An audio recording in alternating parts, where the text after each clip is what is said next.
Hi everybody, it's Janet and I am here for, oops, my hair's a little, it's been a long time since I've done a video for Sunday Craft Talking. I think I started a week before from doing YouTube videos. So it was just a great time to just kick back a little bit, time together, and like I really enjoyed it. But of course I did do some and I got to sell some of the things I've been making over the past year. It went really well and I enjoyed it a lot. So maybe I'll do it again next year. We'll see. So I wanted to, or whoops, no, they left.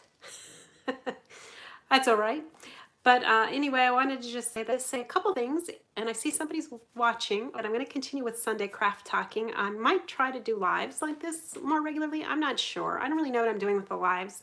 I didn't announce this before I was going to do it, so of course I've got no viewers right now, and that's totally understandable. This is more for practice, but also to catch you up a little bit. But I will be back regularly starting next week. And in the meantime, I'm going to show you a couple little things this week, and then we'll decide, or I'll decide if I'm going to go back to the recorded version or not. However, I do know that I'm not going to do it as early on Sundays. It's probably going to be at 3 o'clock. Reason being that at 10:30, which is a great time for most people, is just not a great time for me because that's the time church starts for me. And if I had a rough week, it was hard to get that video recorded and up in time for that 10:30 church when I have to get up early and go there and everything else. So whether it's recorded or live, I think I'm going to do it later, and that way I have a fighting chance to get it done on Sunday rather than the night before. Well, I see I have a couple viewers here. I don't know if I can see my own video. I don't see any questions or anything. I don't even know how this works exactly. Oh, nice. I have 4 watching. Well, hi, everybody. Thank you for joining me. I'm just trying this live business. We'll see how this goes. Anyway, I'm going to show you a few things. So let's go down on my table. Hopefully I can make this work well. I did practice this a little bit. You know what, actually, I think I'm going to, yeah, that's a little much. Sorry, guys. I want to get a little closer up. All right. Okay, so here we go. I see on my screen, aha, yes. I can kind of see what's going on. It's way delayed on my iPad, but hey, at least I can see what I'm showing. So anyway, I wanted to just promote again the idea that you can collab with me on Sunday Craft Talking. All you need to do is put in #SunCraftTalk into your social media post when you put it up there, and I can find you and see what you're doing and maybe talk about it a little bit on my channel as well. So I hope you might consider doing that. I wanted to start by thanking a couple people who sent me cards over the holidays. One is from Rosa Vera, who lives in California, and I think this is a very pretty card, isn't it? To me, it reminds me very much of what's the name? Now, of course, I lose the name of the company I'm thinking of, but Spellbinders, that's it. I don't know why I forgot that, but it looks like a Spellbinders die to me. I have no way to know that. It just gives me that vibe. But anyway, it's so pretty, and thank you, Rosa, if you're watching. And then this one is from Lauren Bergold. Lauren is a fellow design team member over at Eyelet Outlet. She used a lot of Eyelet Outlet washi tape and some bling here, some heart pearls. So cute. Thank you very much, Lauren, for that. So rather than show you all the stuff that I'd been kind of doing over the last several weeks, I thought I would show you some of the more recent things. So here are a couple Valentine's cards I made for the Cut Cardstock blog. Now these are simple cards. They're actually half of an 11 by 7, 8.5 by 11 sheet, folded then in thirds, and it creates this two-sided, or like a normal opening card, but it gives you a little window in here. I think this was probably really popular when Stampin' Up! Probably first started and sort of been lost terms of popularity, but I thought these work great for Valentine's. It makes a little smaller card than an A2, and gives you just the right amount of real estate for a smaller embellishment like these typewriters, the typewriter and the phone. And these were a bit more dimension. This is embossing folder, and then I used a little bit of gilt and silver with my finger and just gave it a little bit of sheen, and I just love how that turned. So I'm gonna set those aside. Next, I've been practicing a little bit, having some fun with watercolor, or at least modified watercolor, right? I'm using a Tombow dual tip brush markers. And so the way this works is that I rub some of that color onto a palette and pick it up with a damp or wet brush and then apply it to the image.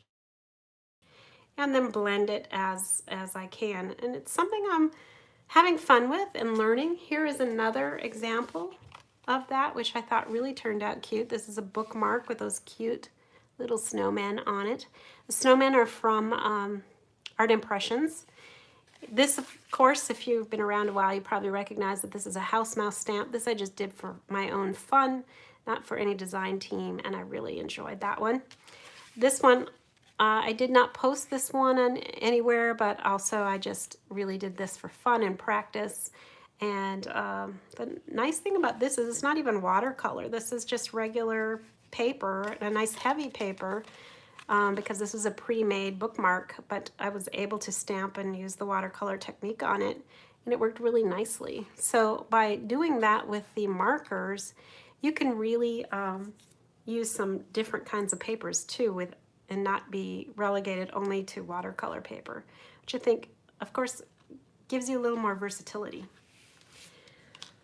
I wanted to show you real quick the stamps that I got for the January design team stipend, if you want to call it that, from Art Impressions.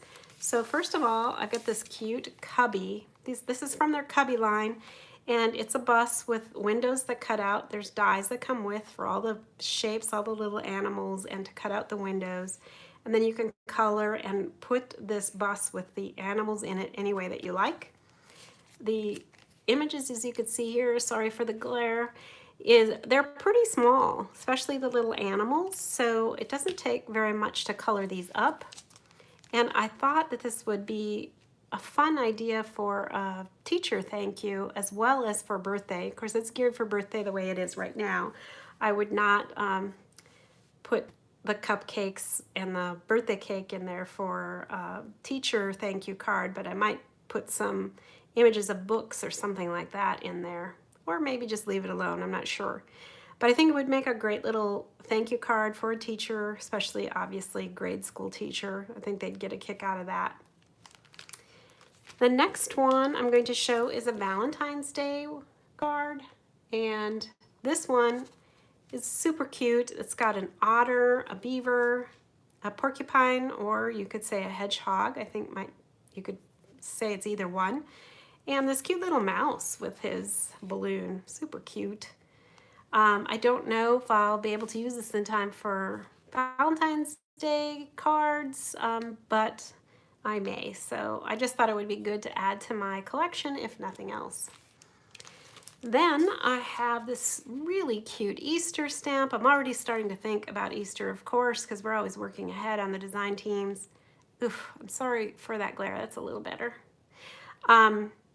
So this has just the most adorable little rabbit, and he's nestled in with some flowers, or here he's holding an egg or hiding behind an egg. I just thought these images were really, really cute. And if you look at the back, you could see those image sizes are pretty good. They're decent size, especially this one. Definitely could be a focal point for sure, all of its own. All of them really could be, I guess. So super, just cute. I couldn't resist this one. And this is not new. None of these stamps are new, by the way. They're not new releases or anything. They're just in their catalog. I think they've been all in there at least a year, more than likely. And then this is another Easter one. This is what they call a Twisters set. So it comes with the die and the stamps and one sentiment to this interior thing, this one is different, of course, because it has the mouse on it. But there's the front of the mouse, and there's the back of the mouse. So it's, you know, two images. When you open it, of course, you have a little more interest because you can see both sides depending on which way you would flip that. And then it's cute to look at when you first open it up and everything. So this little cat is actually a freebie stamp. When you order from Art Impressions, I think you have to order a certain dollar amount. I apologize. I don't know exactly what that is right now. But if you do order that amount, they generally have a freebie stamp and you can choose which one you want. I don't think the cat is available anymore, but there are other animals you can choose from. And that is all I've got, really. Oh, nope, I've got two more things. This cute little set right here, this is called Pamper Yourself. And the challenge was to make shaped cards, which I did. So this is the crown, and this is the towels, and super, super cute. These are made by, the shape was made by going on Cricut Design Space. I just found a shape that I thought fit, made it for the card base, and then I did a shadow background, really not a shadow, but just a solid because it's no bigger than the front. And then you can attach these together. If you look at the back here, all I did was on the shadow piece or the background piece, I put a score line in, folded it over, and then glued it to the front piece right there. And because it's the same base cardstock as the front, it really looks like one whole piece. I mean, it's hard to see that difference when you open it up. So anyway, you can make just about any shape into a card base by doing that technique. All right, I am going to close it up for now. Thank you so much for stopping by and seeing this, and hopefully you might consider doing Sunday Craft Talk in your future.